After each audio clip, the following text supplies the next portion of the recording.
Hi everyone, welcome back to the word of the week. This week's word is a little bit different than the other words that we have been studying, and I'll explain why I did that in just a minute. So this week's word is federalism. It's a noun, and it means a system of government in which states share power with a national government. So I chose this word because even though it's not something that you're going to see in a variety of places, like it's a pretty specific word, I think it's really relevant to what's been going on in the news for the last 8 weeks, but also specifically in the last week or so. So first of all, you can tell that federalism is a noun because it ends in ISM. So anytime a word ends in ISM, it stands for like a system of something. So in this case, a system of government, an economic system. The various economic systems are like capitalism, socialism, communism. There are systems of discrimination like racism, sexism, ageism. And then there are systems of belief and philosophy like feminism. So if you ever see a word that ends in ISM, you can assume that it's a system for some larger way of thinking or way of acting or way of doing. So the reason that I picked federalism is because, number one, it's the system of government that we live in. The United States is a federalist system, which means we have the national or federal government, which is the president, Congress, the Supreme Court. And then we have state and local governments, and the power to pass laws and implement policies and collect taxes is and provide services is shared among those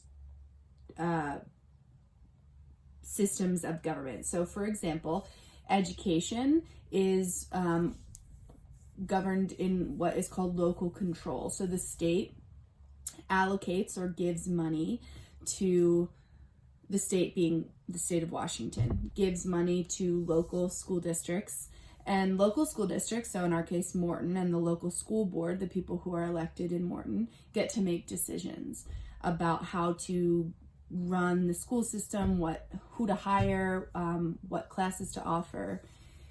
The federal government has some role in education. There's some funding that the federal government provides, and there are some laws that the federal government must, or that the federal government says that states and local governments must follow, but the state and local organizations really have the majority of control.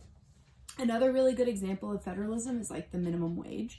So Congress has passed a federal minimum wage, which is $7.25 an hour, unless you are a server, like a waitress or a bartender in most states. Then you can make something really fun, like $2.17 an hour. But for the majority of wage earners, the federal minimum wage is $7.25 an hour. Federalism says, though, that states can choose to make other laws as long as they do not conflict with the federal law. So, for example, in the state of Washington, the federal minimum wage is $7.25. We can choose to have a minimum wage that is higher than that, and we do. So in the state of Washington, the minimum wage is $13.50 right now, and there are even some cities and counties that have a higher minimum wage of $15 an hour because of local control. So the reason that I picked federalism is because if you've been paying attention to the news lately, you know that there's a kind of an uneven response to the coronavirus in the last couple of weeks. So Governor Inslee, the governor of Washington, announced last week that the stay-at-home order for our state would extend until May 31st. So restaurants and bars and hair salons and non-essential businesses are still supposed to be closed, and people are still encouraged to stay at home as much as possible until May 31st. In other states, though, like Georgia and Florida, the stay-at-home orders have been lifted by those state governors. So I want you to think about, this week is a little bit different. I'm not asking you to use the word federalism.